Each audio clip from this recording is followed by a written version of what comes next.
ఇది పురాణాల్లో గూడా ఉంది అంటున్నారు గదా!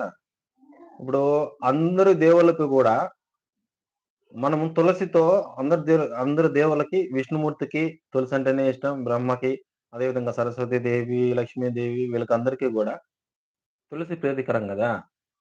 అదే విధంగా తులసిని మనము వినాయకుడికి తులసి పెట్టచ్చా? అనేది కొంతమందికి డౌటుంటుంది. తులసితో పూజ చేయరు కొంతమంది. ఎందుకో తెలుసా అండి? తులసితోటి వినాయకుడికి పూజ జేయరు. దానికి ఎవరికన్నా తెలిసుంటే ఈ లైవ్ చూసేటోళ్ళకి ఎవరికన్నా తెలుసా? తులసితోటి వినాయకుడిని పూజించరు. ఎందుకు పూజించరు?